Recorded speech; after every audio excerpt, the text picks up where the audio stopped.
हरे कृष्ण हरे कृष्ण। तृतीय अध्याय श्लोक संख्या 30।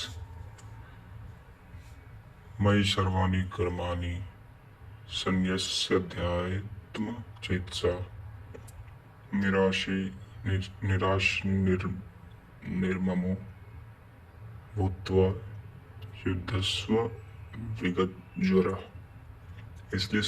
इसलिए अर्जुन, तू अध्यात्म चेतसा अंतरात्मा में चित्त का विरोध करके ध्यानस्थ होकर संपूर्ण कर्मों को मुझ पे अर्पण करके आसार रहित, ममता रहित और संताप रहित होकर युद्ध कर। जब चित्त ध्यान में स्थित, लेश मात्र कहीं आशा नहीं है, कर्म में ममत्व नहीं है, असफलता का संताप नहीं है, तो वह पुरुष कौन सा युद्ध करेगा।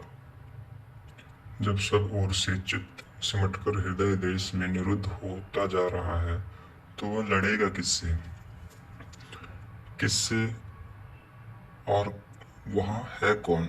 वास्तव में जब आप ध्यान में प्रवेश करेंगे, तभी युद्ध का सही स्वरूप खड़ा होता। तो काम, क्रोध, राग, द्वेष, आशा, तृष्णा इत्यादि विकारों का समूह विजातीय प्रवृत्तियों को कुरु कहलाती है। संसार में प्रवृत्ति देती रहती है, बाधा के रूप में भयंकर आक्रमण करती है। बस इतना पार पाना ही युद्ध है।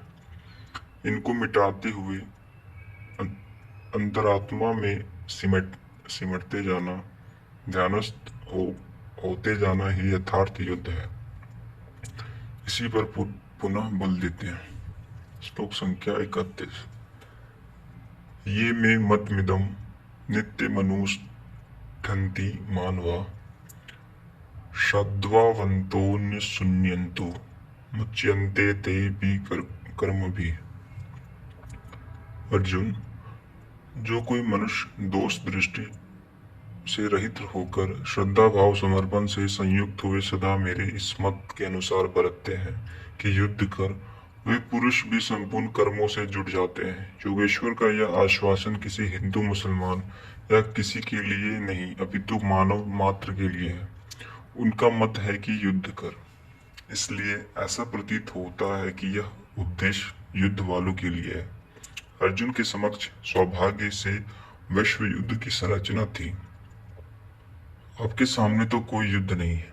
आप गीता के पीछे क्यों पड़े हैं? क्योंकि कर्मों से छूटने का उपाय तो युद्ध करने वालों के लिए है, किंतु ऐसा कुछ नहीं है। वस्तुतः यह अंतर्देश की लड़ाई है, क्षेत्र और क्षेत्रज्ञ का, विद्या और अविद्या का, धर्म क्षेत्र और कुरुक्षेत्र का संघर्ष है। आप ज्यो ज्यो ध्यान में चित्त का निरोध करेंगे, तो विजातीय प्रवृत्तियां बाधा के रूप में प्रत्यक्ष होती हैं, भयंकर आक्रमण करती है। उनका शमन करते हुए चित्त का निरोध करते जाना ही युद्ध है। जो दोष दृष्टि से रहित होकर श्रद्धा के साथ इस युद्ध में लगता है, वह कर्मों के बंधन से अवागमन में भली प्रकार छुटकारा पा जाता है। जो इस युद्ध में प्रवृत्त नहीं होता, उसकी क्या गति होती है, इस पर कहते हैं आगे के श्लोक अगली वीडियो में। जय श्री कृष्ण।